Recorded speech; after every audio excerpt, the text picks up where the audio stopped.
ഉൽപ്പത്തി അധ്യായം 46. തൻ്റെ സ്വത്തുക്കളെല്ലാം ശേഖരിച്ച് ഇസ്രായേൽ യാത്ര തിരിച്ചു. ബേർഷബായിലെത്തിയപ്പോൾ അവൻ തൻ്റെ പിതാവായ ഇസഹാക്കിൻ്റെ ദൈവത്തിന് ബലികൾ അർപ്പിച്ചു. രാത്രിയിലുണ്ടായ ദർശനങ്ങളിലൂടെ ദൈവം ഇസ്രായേലിനോട് സംസാരിച്ചു. യാക്കോബേ, യാക്കോബേ, അവിടുന്ന് വിളിച്ചു. ഇതാ ഞാൻ, അവൻ വിളി കേട്ടു. അവിടുന്ന് പറഞ്ഞു, ഞാൻ ദൈവമാണ്, നിന്റെ പിതാവിൻ്റെ ദൈവം. ഈജിപ്തിലേക്ക് പോകാൻ ഭയപ്പെടേണ്ട, കാരണം അവിടെ ഞാൻ നിന്നെ വലിയൊരു ജനമാക്കി വളർത്തും. ഞാൻ നിന്റെ കൂടെ ഈജിപ്തിലേക്ക് വരും, നിന്നെ തിരികെ കൊണ്ടുവരികയും ചെയ്യും. മരണസമയത്ത് ജോസഫ് നിന്നെ ശുശ്രൂഷിക്കും. യാക്കോബ് ബേർഷബായിൽ നിന്ന് യാത്രയായി. ഫറവോ കൊടുത്തയച്ചിരുന്ന രഥങ്ങളിൽ ഇസ്രായേലിൻ്റെ മക്കൾ പിതാവായ യാക്കോബിനെയും തങ്ങളുടെ കുഞ്ഞുങ്ങളെയും ഭാര്യമാരെയും കയറ്റിക്കൊണ്ടുപോയി. തങ്ങളുടെ കന്നുകാലികളും കാനാൻ നാട്ടിൽ തങ്ങൾക്കുണ്ടായിരുന്ന വസ്തുവകകളും അവർ കൂടെ കൊണ്ടുപോയി. യാക്കോബും സന്തതികളും ഈജിപ്തിലെത്തി. പുത്രന്മാരെയും അവരുടെ പുത്രന്മാരെയും പുത്രിമാരെയും പുത്രന്മാരുടെ പുത്രിമാരെയും തൻ്റെ സന്തതികൾ എല്ലാവരെയും അവൻ ഈജിപ്തിലേക്ക് കൊണ്ടുപോയി. ഈജിപ്തിലേക്ക് വന്ന ഇസ്രായേലിൻ്റെ മക്കളുടെ പേര് വിവരം: യാക്കോബും അവൻ്റെ പുത്രന്മാരും. യാക്കോബിൻ്റെ കടിഞ്ഞൂൽ സന്താനമായ റൂബൻ്റെ പുത്രന്മാർ ഹനോക്ക്, പല്ലു, ഹെസ്രോൻ, കർമ്മി. ശെമയോൻ്റെ പുത്രന്മാർ യമുവേൽ, യാമീൻ, ഓഹദ്, യാക്കിൻ, സോഹാർ. കാനാന്യ സ്ത്രീയിൽ അവന് ജനിച്ച സാവൂൾ. ലേവിയുടെ പുത്രന്മാർ ഗർഷോൻ, കൊഹാത്ത്, മെറാറി. യൂദായുടെ പുത്രന്മാർ ഏർ, ഓനാൻ, ഷേലാഹ്, പേരസ്, സോഹ്. ഏറും ഓനാനും കാനാൻ ദേശത്ത് വെച്ച് മരിച്ചു. പേരസിന്റെ പുത്രന്മാർ ഹെസ്രോൻ, ഹാമൂൽ. ഇസാക്കറിന്റെ പുത്രന്മാർ തോല, ഫുവ, യോബ്, ഷിമ്രോൻ. സെബുലൂണിന്റെ പുത്രന്മാർ സേരദ്, ഏലോൻ, യഹിലേൽ. പാദാനാരാമിൽ വെച്ച് യാക്കോബിന് ലേയായിൽ ജനിച്ച പുത്രന്മാരാണ് ഇവർ. അവളിൽ അവന് ദീന എന്ന പുത്രിയും ജനിച്ചു. അവൻ്റെ സന്താനങ്ങളുടെ ആകെ എണ്ണം 33 ഗാദിൻ്റെ പുത്രന്മാർ സിഫിയോൻ, ഹഗി, ഷൂനി, എസ്ബോൻ, ഏരി, അരോദി, അരേലി. ആഷേറിൻ്റെ പുത്രന്മാർ ഇമ്ന, ഇഷ്വ, ഇഷ്വി, ബെറിയ. അവരുടെ സഹോദരി സേറഹ്. ബെറിയയുടെ പുത്രന്മാർ ഹേബർ, മൽക്കിയേൽ. ലാബാൻ തൻ്റെ മകളായ ലേയായ്ക്ക് പരിചാരികയായി കൊടുത്ത സിൽഫയുടെ മക്കളാണ് ഇവർ. യാക്കോബിന് സിൽഫയിൽ 16 മക്കളുണ്ടായി. യാക്കോബിൻ്റെ ഭാര്യയായ റാഹേലിൻ്റെ മക്കൾ ജോസഫ്, ബെഞ്ചമിൻ. ജോസഫിന് ഈജിപ്തിൽ വെച്ച് ഓനിലെ പുരോഹിതനായ പൊത്തിഫറായുടെ പുത്രി അസ്നത്തിൽ മനാസയും എഫ്രായിമും ജനിച്ചു. ബെഞ്ചമിൻ്റെ പുത്രന്മാർ ബേല, ബേക്കർ, അഷ്ബേൽ, ഗേര, നാമാൻ, എഹിറോഷ്, മുപ്പീം, ഹുപ്പീം, ആരദ്. യാക്കോബിന് റാഹേലിൽ ജനിച്ച മക്കളാണ് ഈ 14 പേരും. ദാനിൻ്റെ പുത്രൻ ഹുഷിം. നഫ്താലിയുടെ പുത്രന്മാർ യഹ്സേൽ, ഗൂനി, യേസർ, ഷില്ലം. ലാബാൻ തൻ്റെ മകളായ റാഹേലിന് കൊടുത്ത ബിൽഹ എന്ന പരിചാരികയിൽ യാക്കോബിനുണ്ടായ പുത്രന്മാരാണ് ഈ 7 പേർ. പുത്രന്മാരുടെ ഭാര്യമാരെ കൂടാതെ യാക്കോബിൻ്റെ കൂടെ ഈജിപ്തിലേക്ക് വന്ന അവൻ്റെ സന്താനങ്ങൾ 66 പേരാണ്. ഈജിപ്തിൽ വെച്ച് ജോസഫിന് 2 പുത്രന്മാർ ജനിച്ചു. അങ്ങനെ ഈജിപ്തിലേക്ക് വന്ന യാക്കോബിന്റെ കുടുംബക്കാർ ആകെ 70 പേരാണ്. ഗോഷനിലേക്കുള്ള വഴി കാണിക്കണമെന്നാവശ്യപ്പെട്ടുകൊണ്ട് യാക്കോബ് ജോസഫിന്റെ അടുത്തേക്ക് യൂദായെ മുൻകൂട്ടി അയച്ചു. അവർ ഗോഷനിലെത്തിച്ചേർന്നു. ജോസഫ് തൻ്റെ പിതാവായ ഇസ്രായേലിനെ എതിരേൽക്കാൻ രഥമൊരുക്കി ഗോഷനിലെത്തി. അവൻ പിതാവിനെ കെട്ടിപ്പിടിച്ച് ദീർഘനേരം കരഞ്ഞു. ഇസ്രായേൽ ജോസഫിനോട് പറഞ്ഞു, ഇനി ഞാൻ മരിച്ചുകൊള്ളട്ടെ, എന്തെന്നാൽ ഞാൻ നിന്റെ മുഖം കാണുകയും നീ ജീവനോടെ ഇരിക്കുന്നുവെന്ന് അറിയുകയും ചെയ്തിരിക്കുന്നു.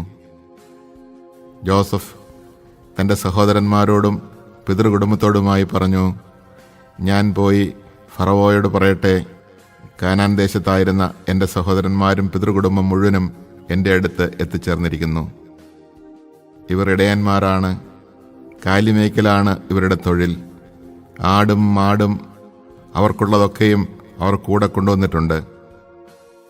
ഫറവോ നിങ്ങളെ വിളിച്ച് നിങ്ങളുടെ തൊഴിൽ എന്താണെന്ന് ചോദിക്കുമ്പോൾ അങ്ങയുടെ ദാസന്മാർ ചെറുപ്പം മുതൽ ഇന്നുവരെയും കാലിമേയ്ക്കുന്നവരാണ്, ഞങ്ങളുടെ പിതാക്കന്മാരും അങ്ങനെയായിരുന്നു എന്ന് പറയണം. അങ്ങനെ പറഞ്ഞെങ്കിലേ ഗോഷൻ നാട്ടിൽ നിങ്ങൾക്ക് പാർക്കാനൊക്കൂ. കാരണം ഇടയന്മാരോട് ഈജിപ്തുകാർക്ക് അവജ്ഞയാണ്.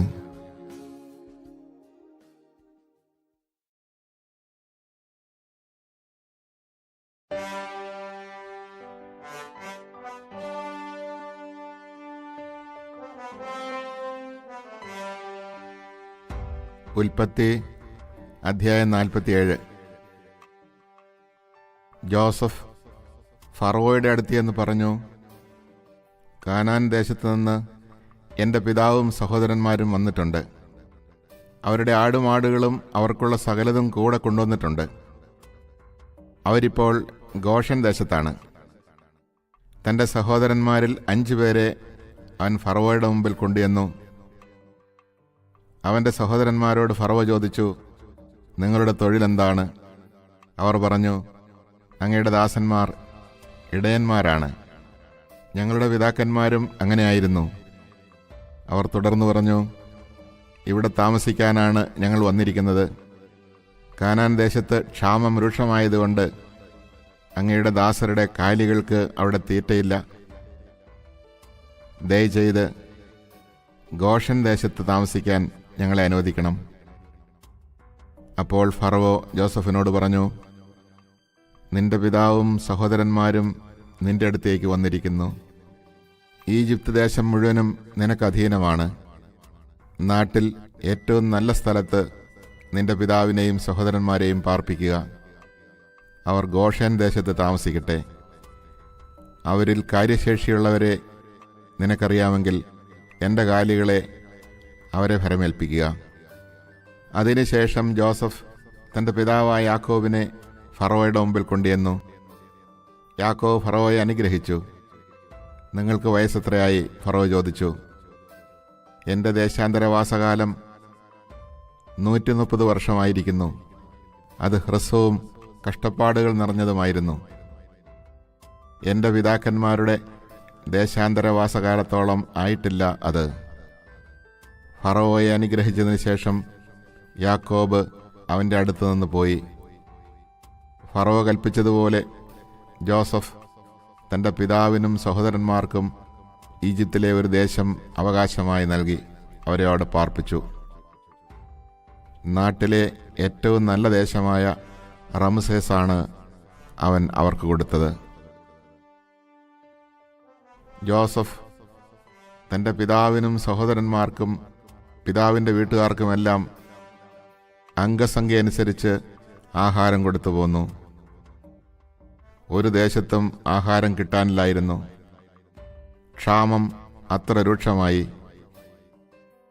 ഈജിപ്തും കാനാൻ ദേശവും ക്ഷാമം മൂലം കഷ്ടപ്പെട്ടു. ഈജിപ്തിലെയും കാനാൻ ദേശത്തിലെയും പണം മുഴുവൻ ആളുകൾ വാങ്ങിയ ധാന്യത്തിൻ്റെ വിലയായി ജോസഫ് ശേഖരിച്ചു. അത് ഫറവോയുടെ ഭവനത്തിലെത്തിച്ചു. ഈജിപ്തിലും കാനാനിലുമുള്ള പണമൊക്കെയും തീർന്നപ്പോൾ ഈജിപ്തുകാർ ജോസഫിൻ്റെ അടുത്ത് വന്ന് പറഞ്ഞു, ഞങ്ങൾക്ക് ആഹാരം തരിക. അങ്ങയുടെ മുമ്പിൽ കിടന്ന് ഞങ്ങൾ മരിക്കാൻ ഇടയാക്കരുത്. ഞങ്ങളുടെ പണമെല്ലാം തീർന്നുപോയി. ജോസഫ് പറഞ്ഞു, പണം തീർന്നെങ്കിൽ കന്നുകാലികളെ തരിക, കാലികൾക്ക് പകരമായി ഞാൻ ആഹാരം തരാം. തങ്ങളുടെ കന്നുകാലികളെ അവർ ജോസഫിൻ്റെ അടുക്കൽ കൊണ്ടുവന്നു. കുതിരകൾക്കും ആടുമാടുകൾക്കും കഴുതകൾക്കും പകരമായി അവൻ അവർക്ക് ആഹാരം കൊടുത്തു. അവൻ അവരുടെ കന്നുകാലികൾക്കെല്ലാം പകരമായി അവർക്ക് 1 വർഷത്തേക്ക് ആഹാരം നൽകി. അടുത്ത വർഷം അവർ ജോസഫിൻ്റെ അടുത്ത് എന്ന് പറഞ്ഞു, പണം തീർന്ന കാര്യം യജമാനനിൽ നിന്ന് ഞങ്ങൾ ഒളിച്ചു വയ്ക്കുന്നില്ല. ഞങ്ങളുടെ കന്നുകാലികളും അങ്ങയുടേതായി. ഞങ്ങളുടെ ദേഹവും നിലവുമല്ലാതെ ഞങ്ങൾക്കിനി ഒന്നും ബാക്കിയില്ലെന്ന് അങ്ങയ്ക്ക് കാണാമല്ലോ. ഞങ്ങളും ഞങ്ങളുടെ നിലവും അങ്ങയുടെ കൺമുമ്പിൽ നശിക്കാതിരിക്കാൻ ഞങ്ങളെയും നിലത്തെയും വാങ്ങി പകരം ഞങ്ങൾക്ക് ആഹാരം തരിക. ഞങ്ങളും നിലവും ഫറവോയ്ക്ക് അടിമകളായിരുന്നു കൊള്ളാം. ഞങ്ങൾ മരിച്ചു പോകാതിരിക്കാനും നിലം ശൂന്യമാകാതിരിക്കാനും വേണ്ടി ഞങ്ങൾക്ക് ധാന്യം നൽകുക. അതുകൊണ്ട് ജോസഫ് ഈജിപ്തിലെ നിലം മുഴുവനും ഫറവോയ്ക്ക് വേണ്ടി വാങ്ങി. ക്ഷാമം വളരെ കഠിനമായി തീർന്നതിനാൽ ഈജിപ്തുകാരെല്ലാവരും തങ്ങളുടെ നിലം വിറ്റു.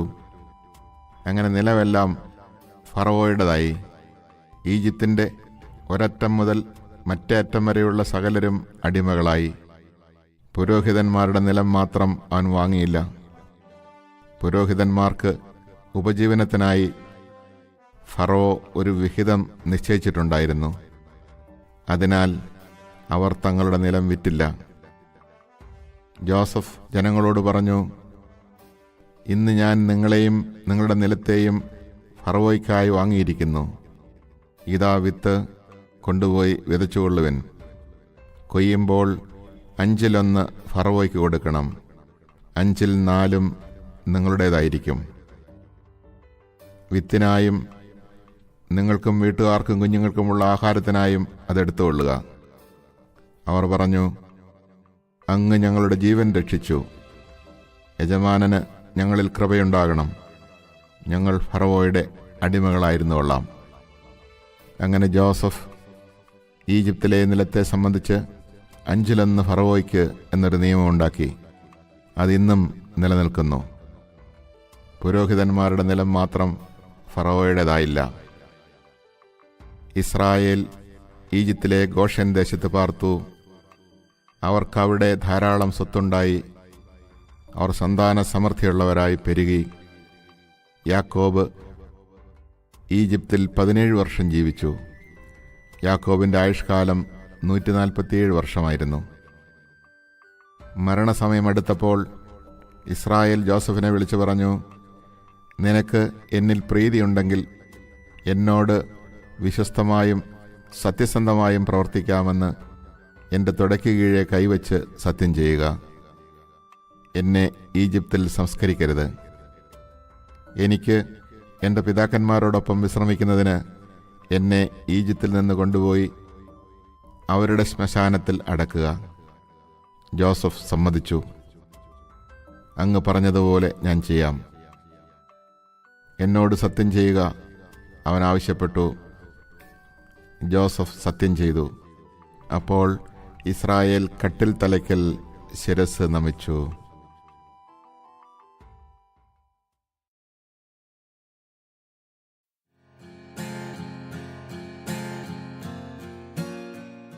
ഉൽപ്പത്തി അധ്യായം 48. പിതാവിന് സുഖമില്ലെന്ന് കേട്ട് ജോസഫ് മക്കളായ മനാസയെയും എഫ്രായിമിനെയും കൂട്ടിക്കൊണ്ട് അവൻ്റെ അടുത്തേക്ക് പോയി. മകനായ ജോസഫ് വരുന്നുണ്ട് എന്ന് യാക്കോബ് കേട്ടു. അവൻ ശക്തി സംഭരിച്ച് കിടക്കയിൽ എഴുന്നേറ്റിരുന്നു. യാക്കോബ് ജോസഫിനോട് പറഞ്ഞു, സർവശക്തനായ ദൈവം കാനാൻ ദേശത്തുള്ള ലൂസിൽ വെച്ച് എനിക്ക് പ്രത്യക്ഷപ്പെട്ട് എന്നെ അനുഗ്രഹിച്ചു.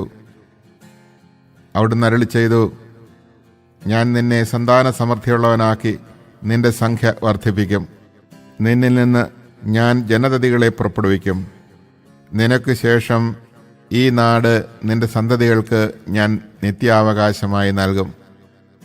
ഞാൻ ഈജിപ്തിൽ നിന്റെ അടുത്തെത്തുന്നതിന് മുമ്പ് ഈജിപ്തിൽ വെച്ച് നിനക്കുണ്ടായ പുത്രന്മാരിരുവരും എഫ്രായിമും മനാസയും എൻ്റേതാണ്. റൂബനും ശമയോനും എന്ന പോലെ അവരെൻ്റേതായിരിക്കും. അവർക്ക് ശേഷം നിനക്കുണ്ടാകുന്ന സന്തതികൾ നിൻ്റേതായിരിക്കും. അവർക്ക് ലഭിക്കുന്ന അവകാശം അവരുടെ സഹോദരങ്ങളുടെ പേരിലായിരിക്കും അറിയപ്പെടുക. ഞാൻ പാദാനിൽ നിന്ന് പോയപ്പോൾ വഴിക്ക് കാനാൻ ദേശത്ത് വെച്ച് എന്നെ ദുഃഖത്തിലാഴ്ത്തിക്കൊണ്ട് റാഹേൽ മരിച്ചു. എഫ്രാത്തായിലെത്താൻ കുറച്ചു ദൂരം മാത്രമേ ഉണ്ടായിരുന്നുള്ളൂ.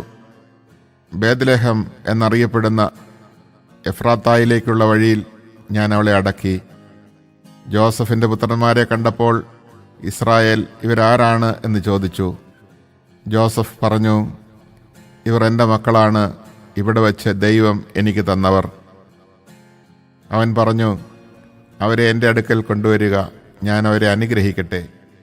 ഇസ്രായേലിന് പ്രായം കൊണ്ട് കണ്ണുകൾ മങ്ങി കാഴ്ച നഷ്ടപ്പെട്ടിരുന്നു. ജോസഫ് അവരെ അവൻ്റെ അടുത്ത് കൊണ്ടുചെന്നു. അവൻ അവരെ കെട്ടിപ്പിടിച്ച് ചുംബിച്ചു. ഇസ്രായേൽ ജോസഫിനോട് പറഞ്ഞു, നിന്റെ മുഖം കാണുമെന്ന് ഞാൻ വിചാരിച്ചിരുന്നില്ല. എന്നാൽ ഇതാ, നിന്റെ മക്കളെ കൂടി കാണാൻ ദൈവം എന്നെ അനുവദിച്ചിരിക്കുന്നു. അപ്പോൾ ജോസഫ് കുട്ടികളെ അവൻ്റെ അടുത്ത് നിന്ന് മാറ്റിയിട്ട് നിലം പറ്റ കുനിഞ്ഞ് നമസ്കരിച്ചു. ജോസഫ് എഫ്രായിമിനെ തൻ്റെ വലത്ത് കൈ കൊണ്ട് പിടിച്ച് ഇസ്രായേലിൻ്റെ ഇടത്ത് കൈക്ക് നേരെയും മനാസയെ ഇടത്ത് കൈ കൊണ്ട് പിടിച്ച് ഇസ്രായേലിൻ്റെ വലത് കൈക്ക് നേരെയും നിർത്തി അവൻ്റെ അടുത്തേക്ക് കൊണ്ടുചെന്നു. എന്നാൽ ഇസ്രായേൽ കൈകൾ പിണച്ച് വലം കൈ ഇളയവനായ എഫ്രായിമിൻ്റെ തലയിലും ഇടം കൈ മനാസയുടെ തലയിലും ആണ് വെച്ചത്. മനാസയായിരുന്നുവല്ലോ കടിഞ്ഞൂൽ പുത്രൻ. അവൻ ജോസഫിനെ അനുഗ്രഹിച്ചുകൊണ്ട് പറഞ്ഞു, എൻ്റെ പിതാക്കന്മാരായ അബ്രാഹവും ഇസഹാക്കും ആരാധിച്ചിരുന്ന ദൈവം, ഇന്ന് വരെ എൻ്റെ ജീവിതകാലം മുഴുവൻ എൻ്റെ ഇടയനായിരുന്ന ദൈവം, എല്ലാ തിന്മകളിൽ നിന്ന് എന്നെ കാത്തുപോകുന്ന ദൂതൻ ഈ ബാലന്മാരെ അനുഗ്രഹിക്കട്ടെ. എൻ്റെയും എൻ്റെ പിതാക്കന്മാരായ അബ്രാഹത്തിൻ്റെയും ഇസഹാക്കിൻ്റെയും നാമം അവരിൽ നിലനിൽക്കട്ടെ. അവർ ഭൂമിയുടെ മധ്യത്തിൽ ശക്തമായ ഒരു സമൂഹമായി വളർന്നു വരട്ടെ. തൻ്റെ പിതാവ് വലം കൈ എഫ്രായിമിൻ്റെ തലയിൽ വെച്ചത് ജോസഫിന് ഇഷ്ടപ്പെട്ടില്ല. എഫ്രായിമിൻ്റെ തലയിൽ നിന്ന് മനാസയുടെ തലയിലേക്ക് മാറ്റാൻ അവൻ പിതാവിൻ്റെ കൈക്ക് പിടിച്ചു. ജോസഫ് പിതാവിനോട് പറഞ്ഞു, പിതാവേ, അങ്ങനെയല്ല, ഇവനാണ് മൂത്തവൻ, വലം കൈ ഇവൻ്റെ തലയിൽ വയ്ക്കുക. അവൻ വഴങ്ങിയില്ല. അവൻ പറഞ്ഞു, എനിക്കറിയാം മകനെ, എനിക്കറിയാം. അവനിൽ നിന്നും ഒരു ജനതയുണ്ടാകും, അവനും വലിയവനാകും. എന്നാൽ അവൻ്റെ അനുജൻ അവനേക്കാൾ വലിയവനാകും. അവൻ്റെ സന്തതികളോ അനവധി ജനതകളും. അവരെ അനുഗ്രഹിച്ചുകൊണ്ട് അവൻ പറഞ്ഞു, നിങ്ങളുടെ നാമം ഉച്ചരിച്ച് ദൈവം നിങ്ങളെ എഫ്രായിമിനെയും മനാസയെയും പോലെ ആക്കട്ടെ എന്ന് പറഞ്ഞുകൊണ്ടായിരിക്കും ഇസ്രായേലിൽ അനുഗ്രഹങ്ങൾ ആശംസിക്കപ്പെടുക. അവൻ എഫ്രായിമിനെ മനാസയ്ക്ക് മുമ്പനാക്കി. അത് കഴിഞ്ഞ് ഇസ്രായേൽ ജോസഫിനോട് പറഞ്ഞു, ഞാനിതാ മരിക്കാറായി. ദൈവം നിന്റെ കൂടെ ഉണ്ടാവും. നിന്റെ പിതാക്കന്മാരുടെ നാട്ടിലേക്ക് നിന്നെ തിരികെ കൊണ്ടുപോവുകയും ചെയ്യും. നിന്റെ സഹോദരന്മാർക്ക് നൽകിയ ഓഹരിയേക്കാൾ കൂടുതലായി വാളും വില്ലും കൊണ്ട് അമോര്യരുടെ കയ്യിൽ നിന്ന് ഞാൻ പിടിച്ചടക്കിയ ഷെക്കേം നിനക്ക് തന്നിരിക്കുന്നു.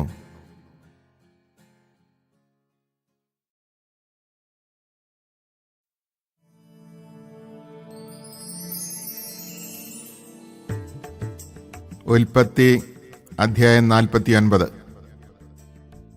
യാക്കോബ് തൻ്റെ മക്കളെ വിളിച്ചു പറഞ്ഞു, എല്ലാവരും ഒന്നിച്ചു കൂടുവിൻ. ഭാവിയിൽ നിങ്ങൾക്ക് എന്ത് സംഭവിക്കുമെന്ന് ഞാൻ പറയാം. യാക്കോബിൻ്റെ പുത്രന്മാരെ ഒന്നിച്ചുകൂടി കേൾക്കുവിൻ. നിങ്ങളുടെ പിതാവായ ഇസ്രായേലിൻ്റെ വാക്കുകൾ ശ്രദ്ധിക്കുവിൻ. റൂബൻ, നീ എൻ്റെ കടിഞ്ഞൂൽ പുത്രനാണ്, എൻ്റെ ശക്തിയും എൻ്റെ പൗരുഷത്തിൻ്റെ ആദ്യഫലവും. അഹങ്കാരത്തിലും ശക്തിയിലും നീ മുൻപൻ തന്നെ. വെള്ളം പോലെ അസ്ഥിരനായ നീ മുൻപനായി വാഴില്ല. എന്തെന്നാൽ നീ പിതാവിൻ്റെ കിടക്കയിൽ കയറി അത് അശുദ്ധമാക്കി. എൻ്റെ ശയ്യയിൽ കയറി നീ എന്നെ ദ്രോഹിച്ചുവല്ലോ. ശമയോനും ലേവിയും കൂടപ്പിറപ്പുകളാണ്. അവരുടെ വാളുകൾ അക്രമത്തിൻ്റെ ആയുധങ്ങളാണ്. അവരുടെ ഗൂഢാലോചനകളിൽ എൻ്റെ മനസ്സ് പങ്കുകൊള്ളാതിരിക്കട്ടെ. അവരുടെ സമ്മേളനത്തിൽ എൻ്റെ ആത്മാവ് പങ്കുചേരാതിരിക്കട്ടെ. എന്തെന്നാൽ തങ്ങളുടെ കോപത്തിൽ അവർ മനുഷ്യരെ കൊന്നു, ക്രൂരതയിൽ അവർ കാളകളുടെ കുതിഞരമ്പ് വെട്ടി. അവരുടെ ഉഗ്രമായ കോപവും ക്രൂരമായ ക്രോധവും ശപിക്കപ്പെടട്ടെ. ഞാൻ അവരെ യാക്കോബിൽ വിഭജിക്കും, ഇസ്രായേലിൽ ചിതറിക്കുകയും ചെയ്യും. യൂദാ, നിന്റെ സഹോദരന്മാർ നിന്നെ പുകഴ്ത്തും. നിന്റെ കൈ ശത്രുക്കളുടെ കഴുത്തിൽ പതിക്കും. നിന്റെ പിതാവിൻ്റെ പുത്രന്മാർ നിന്റെ മുമ്പിൽ കുമ്പിടും. യൂദാ ഒരു സിംഹക്കുട്ടിയാണ്. എൻ്റെ മകനെ, നീ ഇരയിൽ നിന്ന് മടങ്ങിയിരിക്കുന്നു. അവനൊരു സിംഹത്തെപ്പോലെയും സിംഹിയെപ്പോലെയും പതുങ്ങിക്കിടന്ന് വിശ്രമിക്കുന്നു. അവനെ ഉണർത്താൻ ആർക്ക് ധൈര്യമുണ്ടാകും? ചെങ്കോൽ യൂദായെ വിട്ടുപോകയില്ല. അതിൻ്റെ അവകാശി വന്നു ചേരും വരെ അധികാരദണ്ഡ് അവൻ്റെ സന്തതികളിൽ നിന്ന് നീങ്ങിപ്പോകയില്ല. ജനതകൾ അവനെ അനുസരിക്കും. അവൻ തൻ്റെ കഴുതയെ മുന്തിരിവള്ളിയിലും കഴുതക്കുട്ടിയെ വിശിഷ്ടമായ മുന്തിരിച്ചെടിയിലും കെട്ടിയിടും. തൻ്റെ ഉടുപ്പ് വീഞ്ഞിലും മേലങ്കി മുന്തിരിച്ചാറിലും കഴുകും. അവൻ്റെ കണ്ണുകൾ വീഞ്ഞിനേക്കാൾ ചെമന്നും പല്ലുകൾ പാലിനേക്കാൾ വെളുത്തുമിരിക്കും. സെബുലൂണാകട്ടെ കടൽ തീരത്ത് വസിക്കും. അവൻ കപ്പലുകൾക്ക് അഭയകേന്ദ്രമായിരിക്കും. സീദോനായിരിക്കും അവൻ്റെ അതിർത്തി. ഇസാക്കർ ഒരു കരുത്തുറ്റ കഴുതയാണ്. അവൻ ചുമടുകൾക്കിടയിൽ കിടക്കുന്നു. വിശ്രമസ്ഥലം നല്ലതെന്നും ദേശം മനോഹരമെന്നും അവൻ കണ്ടു. അതുകൊണ്ട് അവൻ ചുമട് കയറ്റാൻ ചുമൽ കുനിച്ചു കൊടുത്തു. കൂലിവേല ചെയ്യുന്ന ഒരു ദാസനായി തീർന്നു. ഇസ്രായേലിലെ മറ്റു ഗോത്രങ്ങളെപ്പോലെ ദാൻ സ്വന്തം ജനങ്ങൾക്ക് ന്യായം നടത്തി കൊടുക്കും. ദാൻ വഴിവെക്കിലെ സർപ്പവും പാതയിലെ അണലിയുമായിരിക്കും. അവൻ കുതിരയുടെ കുതികാലിൽ കടിക്കും. കുതിരക്കാരൻ മലർന്നു വീഴുകയും ചെയ്യും. കർത്താവേ, ഞാൻ അങ്ങയുടെ രക്ഷ കാത്തിരിക്കുന്നു. ഗാദിനെ കവർച്ചക്കാർ ആക്രമിക്കും, എന്നാൽ അവൻ അവരെ തോൽപ്പിച്ചോടിക്കും. ആഷേറിൻ്റെ ആഹാരം സമ്പന്നമായിരിക്കും. അവൻ രാജകീയ വിഭവങ്ങൾ പ്രദാനം ചെയ്യും. സ്വച്ഛന്തം ചരിക്കുന്ന ഒരു പേടമാനാണ് നഫ്താലി. അവൻ മൃദുല വാക്കുകൾ പൊഴിക്കുന്നു. നീരുറവയ്ക്കരികെ നിൽക്കുന്ന ഫലസമൃദ്ധമായ വൃക്ഷമാണ് ജോസഫ്. അതിൻ്റെ ശാഖകൾ മതിലിനു മീതെ പടർന്നു നിൽക്കുന്നു. വില്ലാളികൾ അവനെ കഠിനമായി വേദനിപ്പിച്ചു. അവർ അവന് നേരെ അമ്പെയ്യുകയും അവനെ ഞെരുക്കുകയും ചെയ്തു. എന്നാൽ അവൻ്റെ വില്ല് ഉറച്ചു നിന്നു. യാക്കോബിൻ്റെ ശക്തനായ ദൈവം, ഇസ്രായേലിൻ്റെ പാറയായ ഇടയൻ തൻ്റെ കൈകൾ കൊണ്ട് അവൻ്റെ കൈകളെ ശക്തിപ്പെടുത്തി. നിന്റെ പിതാവിൻ്റെ ദൈവം നിനക്ക് തുണയായിരിക്കും. സർവശക്തനായ ദൈവം നിന്നെ അനുഗ്രഹിക്കും. മുകളിലുള്ള ആകാശത്തിൻ്റെയും കീഴിലുള്ള ആഴത്തിൻ്റെയും ഉദരത്തിൻ്റെയും മാറിടത്തിൻ്റെയും അനുഗ്രഹങ്ങൾ നിനക്കുണ്ടാകട്ടെ. നിന്റെ പിതാവിൻ്റെ അനുഗ്രഹങ്ങൾ നിത്യപർവ്വതങ്ങളുടെ ഔദാര്യത്തെക്കാളും ശാശ്വതഗിരികളുടെ അനുഗ്രഹങ്ങളെക്കാളും ശക്തങ്ങളാണ്. അവ ജോസഫിൻ്റെ ശിരസിൽ തൻ്റെ സഹോദരരിൽ നിന്ന് വേർപെട്ടിരുന്നവൻ്റെ മൂർധാവിൽ വർഷിക്കപ്പെടട്ടെ. ആർത്തിയുള്ള ഒരു ചെന്നായാണ് ബെഞ്ചമിൻ. അവൻ രാവിലെ ഇര വിഴുങ്ങുകയും വൈകുന്നേരം കവർച്ച മുതൽ പങ്കിടുകയും ചെയ്യും. ഇവരാണ് ഇസ്രായേലിലെ 12 ഗോത്രങ്ങൾ. അവരുടെ പിതാവ് അവരോട് പറഞ്ഞതാണിത്. അവൻ എല്ലാവരെയും അനുഗ്രഹിച്ചു. ഓരോരുത്തർക്കും ചേർന്ന വിധത്തിലാണ് അവരെ അനുഗ്രഹിച്ചത്. യാക്കോബ് അവരോട് ആവശ്യപ്പെട്ടു, ഞാൻ എൻ്റെ ആളുകളോട് ചേരുകയായി. ഹിത്യനായ എഫ്രോണിൻ്റെ വയലിലുള്ള ഗുഹയിൽ എൻ്റെ പിതാക്കന്മാരുടെ അടുത്ത് എന്നെയും അടക്കുക. മാമ്രയ്ക്ക് കിഴക്ക് കാനാൻ ദേശത്തുള്ള മക്പെലായിലെ വയലിലാണ് ആ ഗുഹ. ശ്മശാന ഭൂമിക്ക് വേണ്ടി ഹിത്യനായ എഫ്രോണിൽ നിന്ന് അബ്രാഹാം അവകാശമായി വാങ്ങിയതാണ് ആ വയലും ഗുഹയും. അബ്രാഹത്തെയും ഭാര്യ സാറായെയും അവിടെയാണ് അവർ അടക്കം ചെയ്തത്. അവിടെ തന്നെയാണ് ഇസ്ഹാക്കിനെയും ഭാര്യ റബേക്കയെയും സംസ്കരിച്ചത്. ഞാൻ ലയായെ സംസ്കരിച്ചതും അവിടെ തന്നെ. വയലും അതിലുള്ള ഗുഹയും ഹിത്യരുടെ കയ്യിൽ നിന്നാണ് വാങ്ങിയത്. തനിക്ക് പറയാനുണ്ടായിരുന്നത് പറഞ്ഞു തീർന്നപ്പോൾ യാക്കോബ് കിടക്കയിലേക്ക് ചാഞ്ഞു. അവൻ അന്തിശ്വാസം വലിച്ച് തൻ്റെ ജനത്തോട് ചേർന്നു.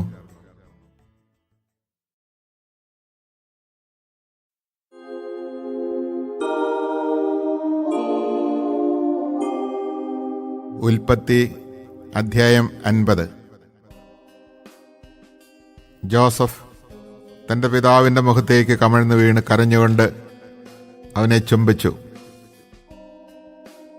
അവൻ തൻ്റെ ദാസന്മാരായ വൈദ്യന്മാരോട് പിതാവിൻ്റെ ശരീരത്തിൽ പരിമളദ്രവ്യങ്ങൾ പൂശാൻ ആജ്ഞാപിച്ചു. അവർ അങ്ങനെ ചെയ്തു. അതിന് 40 ദിവസം എടുത്തു. കാരണം പരിമളദ്രവ്യം പൂശിത്തീരാൻ അത്രയും ദിവസം വേണം. ഈജിപ്തുകാർ 70 ദിവസം അവനെ ഓർത്ത് വിലപിച്ചു.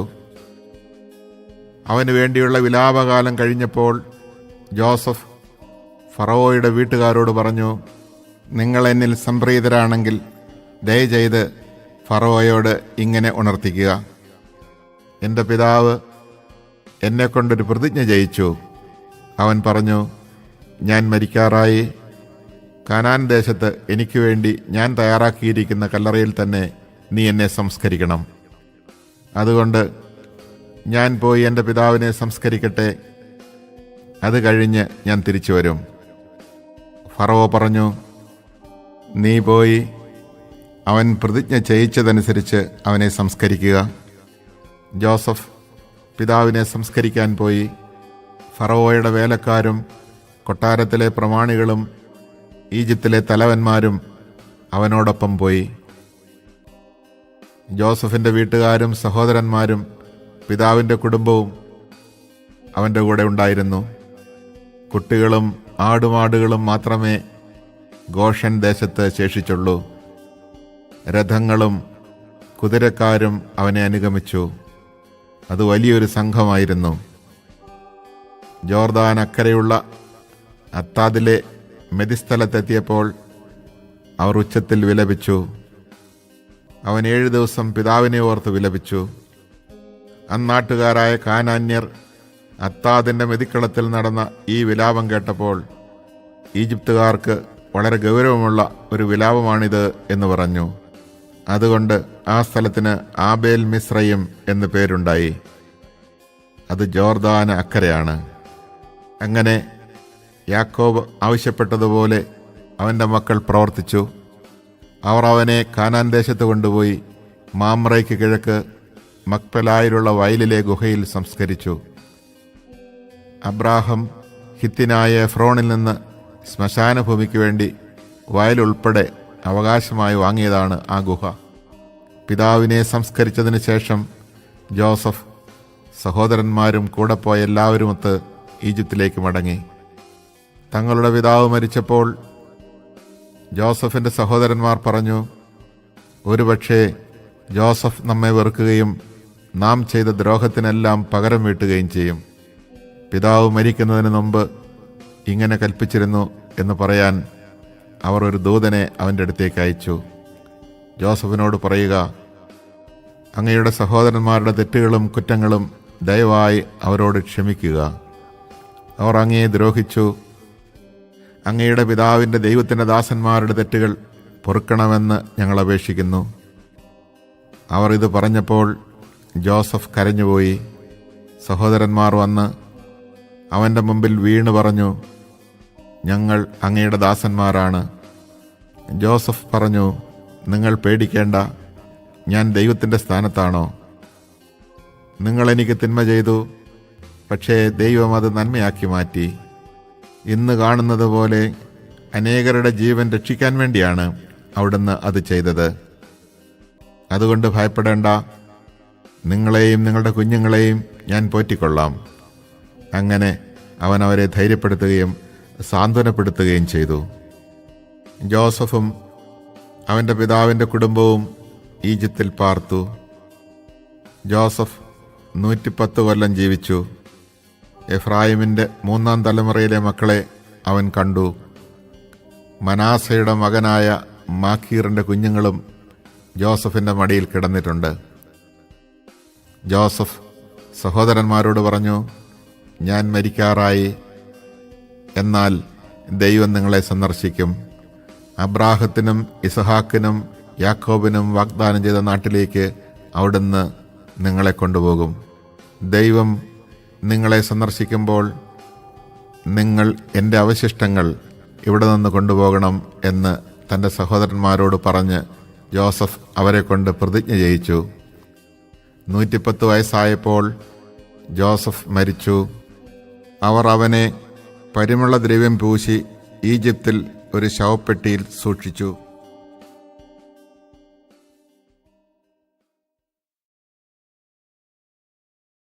Chapter 46. Israel set out with all that was his. When he arrived at Beersheba, he offered sacrifices to the God of his father Isaac. There God, speaking to Israel in a vision by night, called, "Jacob, Jacob." "Here I am," he answered. Then he said, "I am God, the God of your father. Do not be afraid to go down to Egypt, for there I will make you a great nation. Not only will I go down to Egypt with you, I will also bring you back here after Joseph has closed your eyes." So Jacob departed from Beersheba, and the sons of Israel put their father and their wives and children on the wagons that Pharaoh had sent for his transport. They took with them their livestock and the possessions they had acquired in the land of Canaan. Thus Jacob and all his descendants migrated to Egypt. His sons and his grandsons, his daughters and his granddaughters, all his descendants he took with him to Egypt.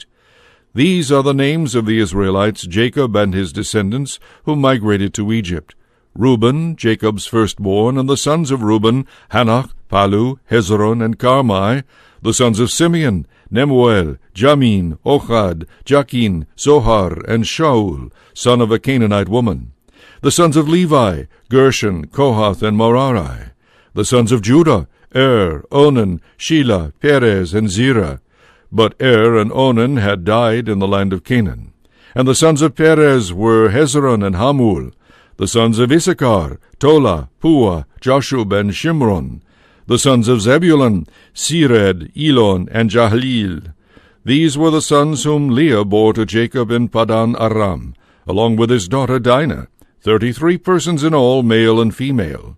The sons of Gad, Zephon, Haggai, Shunai, Esbon, Eri, Arad, and Arelai. The sons of Asher, Imnah, Ishva, Ishvai, and Beriah, with their sister Sarah. And the sons of Beriah, Heber, and Malchiel.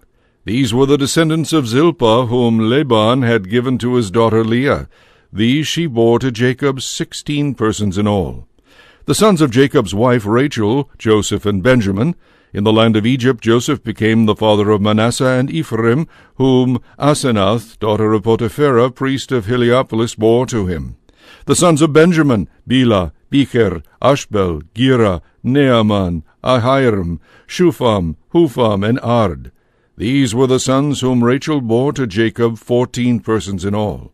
The sons of Dan, Hushim. The sons of Naphtali, Jazeel, Gunai, Jezer, and Shilem. These were the sons of Bilhah, whom Laban had given to his daughter Rachel. These she bore to Jacob, 7 persons in all. Jacob's people who migrated to Egypt, his direct descendants, not counting the wives of Jacob's sons, numbered 66 persons in all. Together with Joseph's sons who were born to him in Egypt, 2 persons, all the people comprising Jacob's family who had come to Egypt amounted to 70 persons in all. Israel had sent Judah ahead to Joseph so that he might meet him in Goshen. On his arrival in the region of Goshen, Joseph hitched the horses to his chariot and rode to meet his father Israel in Goshen. As soon as he saw him, he flung himself on his neck and wept a long time in his arms. And Israel said to Joseph, At last I can die, now that I have seen for myself that Joseph is still alive." Joseph then said to his brothers and his father's household, "I will go and inform Pharaoh, telling him, 'My brothers and my father's household, whose home is in the land of Canaan, have come to me.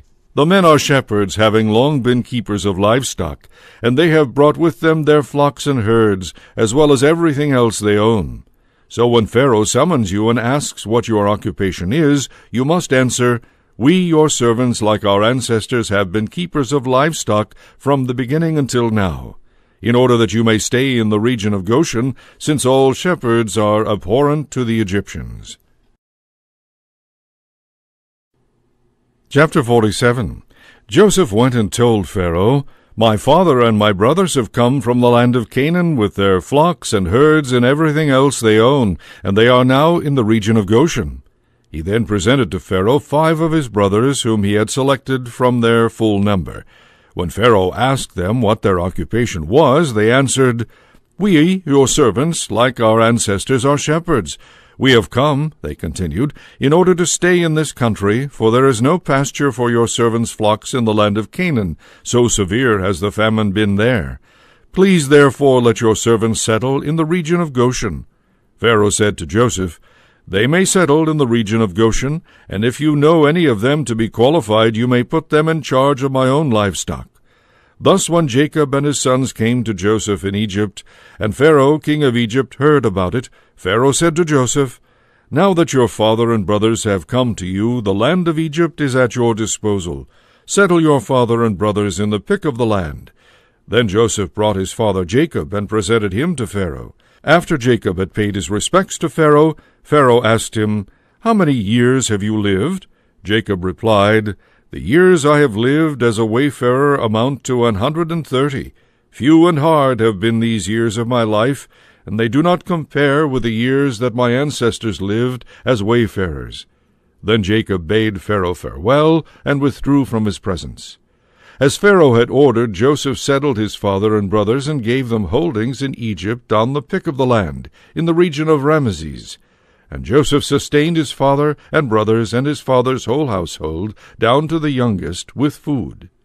Since there was no food in any country because of the extreme severity of the famine, and the lands of Egypt and Canaan were languishing from hunger, Joseph gathered in, as payment for the rations that were being dispensed, all the money that was to be found in Egypt and Canaan, and he put it in Pharaoh's palace. When all the money in Egypt and Canaan was spent, all the Egyptians came to Joseph, pleading, "Give us food, or we shall perish under your eyes, for our money is gone."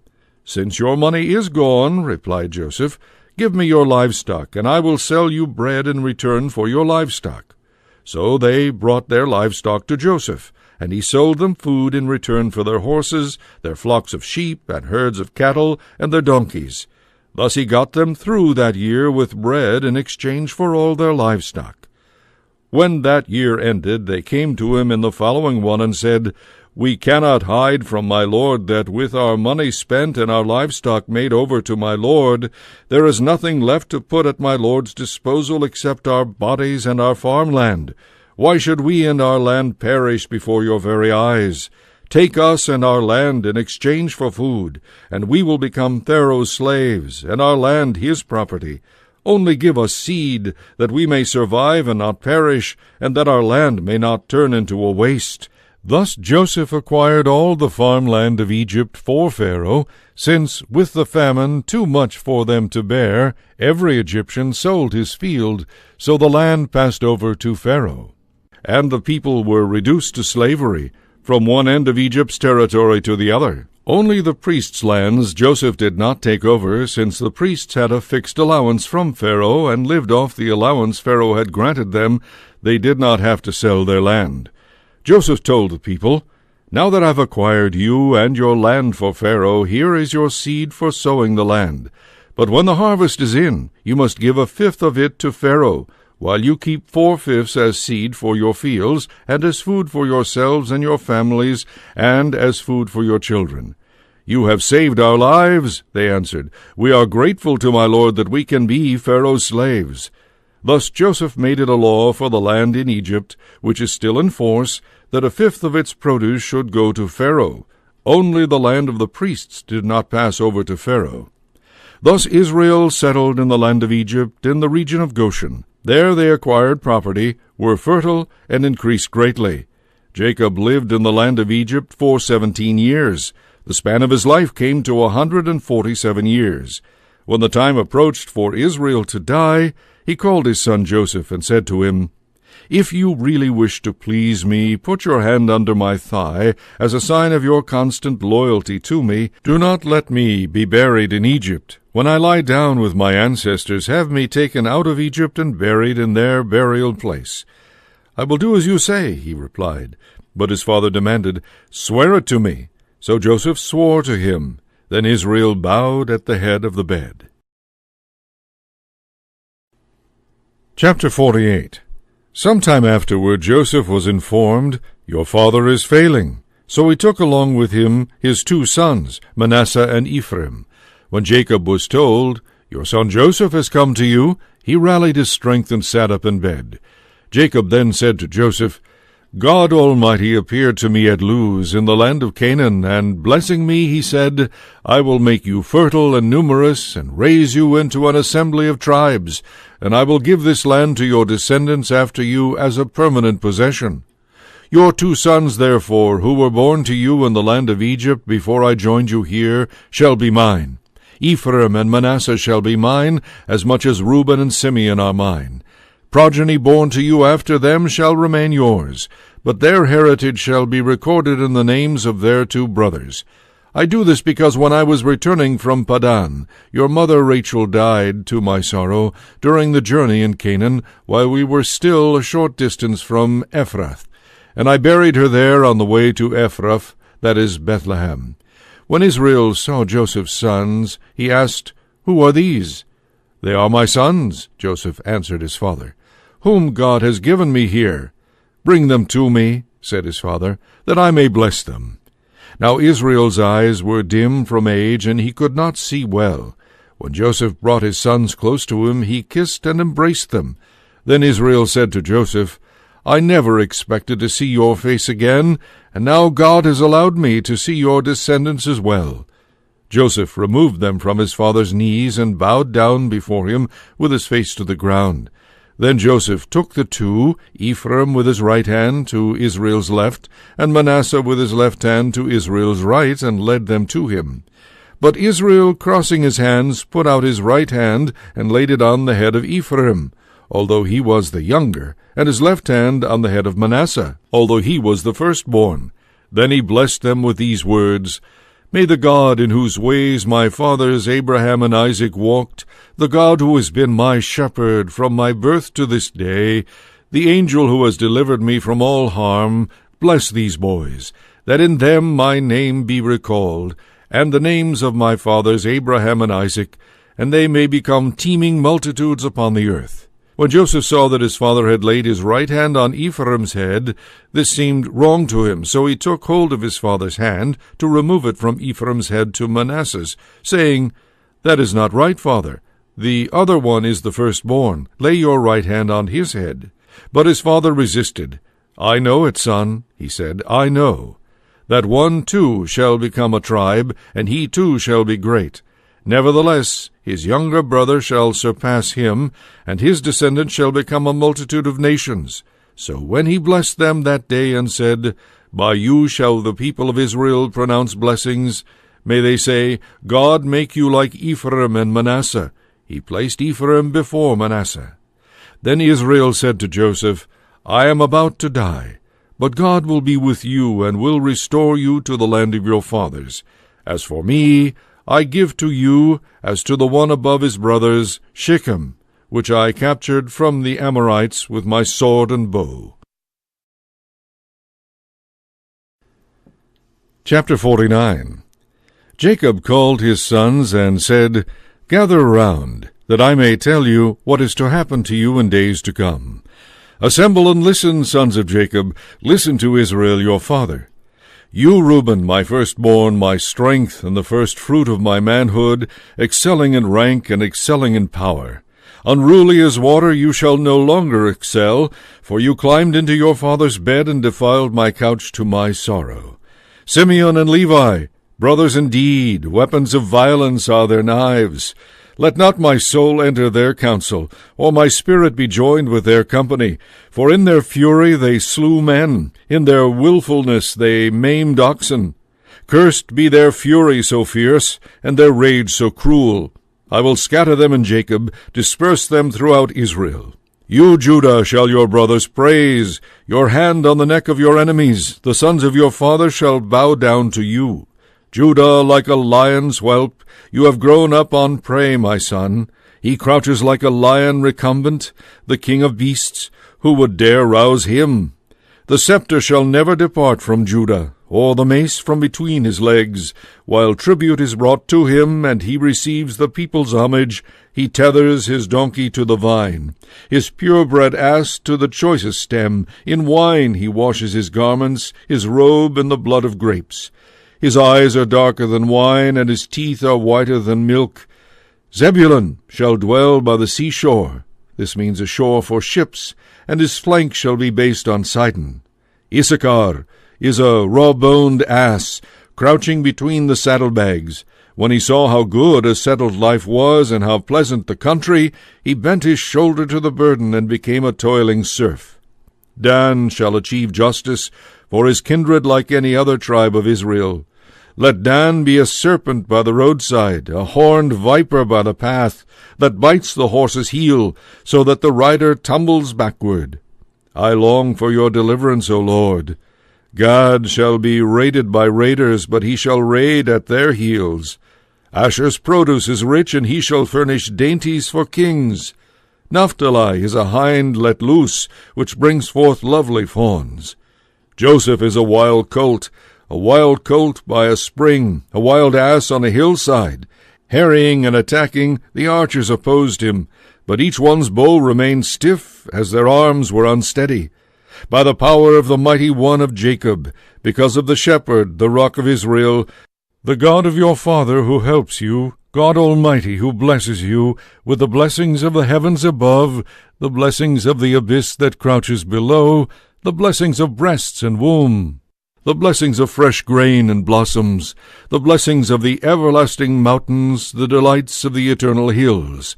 May they rest on the head of Joseph, on the brow of the prince among his brothers. Benjamin is a ravenous wolf. Mornings he devours the prey, and evenings he distributes the spoils. All these are the 12 tribes of Israel, and this is what their father said about them, as he bade them farewell and gave to each of them an appropriate message. Then he gave them this charge: Since I am about to be taken to my kindred, bury me with my fathers in the cave that lies in the field of Ephron the Hittite, the cave in the field of Machpelah, facing on Mamre, in the land of Canaan, the field that Abraham bought from Ephron the Hittite for a burial ground. There Abraham and his wife Sarah are buried, and so are Isaac and his wife Rebekah, and there too I buried Leah, the field and the cave in it that had been purchased from the Hittites. When Jacob had finished giving these instructions to his sons, he drew his feet into the bed, breathed his last, and was taken to his kindred. Chapter 50. Joseph threw himself on his father's face and wept over him as he kissed him. Then he ordered the physicians in his service to embalm his father. When they embalmed Israel, they spent 40 days at it, for that is the full period of embalming, and the Egyptians mourned him for 70 days. When that period of mourning was over, Joseph spoke to Pharaoh's courtiers. "Please do me this favor," he said, "and convey to Pharaoh this request of mine.